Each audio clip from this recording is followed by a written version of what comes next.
Hello नमस्कार good morning. अभी computer का इतिहास लेकर हम आए हैं। कंप्यूटर का इतिहास में क्या क्या चीज पढ़ना है, इसमें कैसे कैसे क्या हुआ। तो इसका आविष्कार है, आविष्कारक है। सबसे पहले जो है 1602 में अबेकस का आविष्कार हुआ, जिसका आविष्कार किया टिम क्रेमर ने। अबेकस पहला गणना यंत्र है। अबेकस जो है पहला गणना यंत्र है, जिसका आविष्कार बेबीलोन में लगभग 2400 ईसा पूर्व में हुआ था। अभी बेबीलोन में हुआ था अबेकस का। इसे अंकगणितीय क्रियाएं करने के लिए छड़ों पर मोतियों का उपयोग किया जाता है। जैसे यहाँ स्लेट का हम दिए हुए हैं, स्लेट में आप देखेंगे बचपन में जो हम लोग पढ़ते थे, या अभी कोई बच्चा जो पढ़ रहा है घर में, अपने घर में देखेंगे तो स्लेट में एक साइड में छड़ रहता है, उसमें मोती दिया होता है 1 to 9 तक, वो काउंट करने के लिए। तो वो अबेकस का ही फॉर्मूला है। दूसरा है नेपियर बोन, 1617 में हुआ है आविष्कार, जिसका आविष्कारक है जॉन नेपियर। यह गुणा और भाग के लिए प्रयुक्त प्रारंभिक जो है यंत्र था, गणना यंत्र था। यानी शुरुआती तौर में कैसे करना है उसके लिए था। दूसरा है लेबनीज कैलकुलेटर, 1673 में हुआ, जो गॉटफ्रीड विल्हम लेबनीज ने किया। यह गुणा भाग करने के लिए पास्कल के डिजाइन में सुधार किया। पास्कल का जो आविष्कार हुआ 1642 में, तो पास्कल के डिजाइन का यह आविष्कार उसमें सुधार किया। इसे स्टैंड रेनकर के नाम से भी जाना जाता था, लेकिन ये है, इसको याद कोई नहीं रखता है।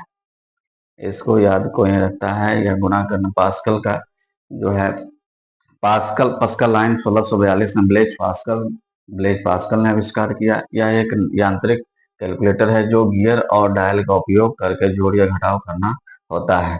देखिए पास्कल जो 1642 में आविष्कार किया, वही हम लोग अभी का कैलकुलेटर का यूज कर रहे हैं, जो 1 to 9 तक कीपैड वाला होता है। उसमें जोड़ होता है, घटाव होता है, गुना होता है, भाग होता है, परसेंटेज होता है। अब तो उसमें जीएसटी भी निकालने के लिए आ गया है, माइनस करना है कि प्लस करना है। तो उसी पे अभी काम चल रहा है। ये चौथा आविष्कार और आविष्कारक जो है, ये 4 पॉइंट हमने बताया है। पांचवा बताने का कोशिश किया है। पांचवा पॉइंट हम अभी आगे के स्लाइड में इसको मिटा के और करते हैं। अभी हमने बताया आपको पास्कल तक, आगे जो इसका है आविष्कार और आविष्कारक जो है, अभी हमने बताया है 4 पॉइंट। फिर आगे जो है 3 पॉइंट और है। इसके बाद तो कल के क्लास में फिर हम लेके आएंगे। अभी आज इतना ही रहेगा, लेकिन आज चलिए बताते हैं। डिफरेंस इंजन 1822 में इसका आविष्कार किया गया, डिफरेंस इंजन का। तो कौन किया? तो चार्ल्स बैबेज ने किया। तो चार्ल्स बैबेज ने जब आविष्कार किया डिफरेंस इंजन का जब चार्ल्स बैबेज ने 1822 में आविष्कार किया, तो क्या आविष्कार किया? तो यह गणितीय तालिकाओं में गणना और मुद्रण करने वाला हाथ से चलने वाला गणना यंत्र था। यानी हाथ से चलने वाला एक गणना यंत्र बना था, जो कि काफी बहुत बड़ा था। अभी तो इतना वो आप यूज कर रहे हैं कैलकुलेटर, मोबाइल। पहले बहुत बड़ा बड़ा, जब वो शुरुआत में जब कोई भी चीज का अगर आविष्कार होता है तो बहुत ज्यादा बड़ा रहता है और कॉम्प्लिकेटेड रहता है, इजी नहीं रहता है। उसके बाद ये हुआ गणना करने वाला, हाथ से गणना करने वाला यंत्र था। उसके बाद था कि एनालिटिकल इंजन का फिर आविष्कार हुआ 1937 1837 में। 1837 में जब एनालिटिकल इंजन का आविष्कार हुआ 1837 में, तो चार्ल्स बेबेज ने फिर आविष्कार किया। चार्ल्स बेबेज जो है बहुत बड़ा कंप्यूटर के ज्ञाता थे, और उनका जो है कंप्यूटर के विकास में बहुत बड़ा उनका योगदान रहा, बहुत बड़ा उनका योगदान रहा।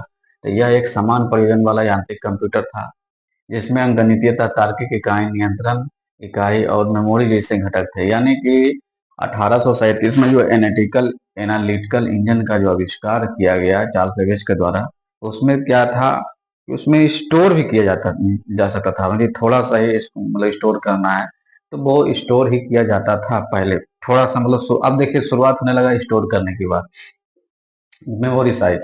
फिर जो है टेबुलेटिंग मशीन आया 1884 में। हरमन हेलोरिथ, ये जो है हरमन हेलोरिथ ने आविष्कार किया। हरमन हेलोरिथ, यह डेटा को प्रोसेस करने के लिए प्रयुक्त होने वाला यांत्रिक डिवाइस है। यानी डेटा को प्रोसेस करना भी अब देखिए धीरे धीरे शुरू हो गया है। उसके बाद था, इसमें डेटा को स्वचालित रूप से स्टोर करने और सारणीबद्ध करने के लिए पंच कार्ड का उपयोग किया गया। पंच कार्ड का जो उपयोग किया गया था, वो 1834 में 84 में हरमन हेलोरिथ के द्वारा। यह जो है डेटा को एक जो है स्वचालित, मतलब क्या, ऑटोमेटिक ऑटोमेटिक काम करने वाला। आप देखिए धीरे धीरे 1884 में जो है ऑटोमेटिक मशीन का जो आविष्कार हो गया, जो जिसका है जिसको पंच कार्ड का उपयोग किया जाता था। ये मतलब कि कंप्यूटर का ये जो इतिहास है, इतना ही है। आओ अभी फिलहाल इतना ही है, आगे क्लास में फिर हम बताएंगे। और आज के लिए क्लास बस इतना ही है, क्योंकि गर्मी बहुत है और गर्मी में भी वीडियो बनाना बहुत मुश्किल हो रहा है, बर्दाश्त नहीं हो रहा है। तो अब जो है कल के वीडियो में फिर हम लेके आएंगे। तो देखिए, छोटा छोटा वीडियो ही हम बना रहे हैं। छोटा छोटा वीडियो से क्या होगा, 5 मिनट 10 मिनट आप देख रहे हैं तो आपको 5-10 मिनट में आपको नॉलेज मिल रहा है। 30 मिनट 1 घंटा अगर वीडियो बनता है तो उसमें आदमी बोरिंग हो जाता है। मेहनत कीजिए, लगन कीजिए, मेहनत से ही सब कोई भी फल अगर सक्सेस मिलता है तो मेहनत करना पड़ता है, बिना मेहनत के कोई सक्सेस नहीं होता है। तो मेहनत करना पड़ेगा, लगन करना होगा। बस इसी के साथ आज बस इतना ही है। आगे फिर हम लेकर आएंगे, तब तक के लिए जय हिंद।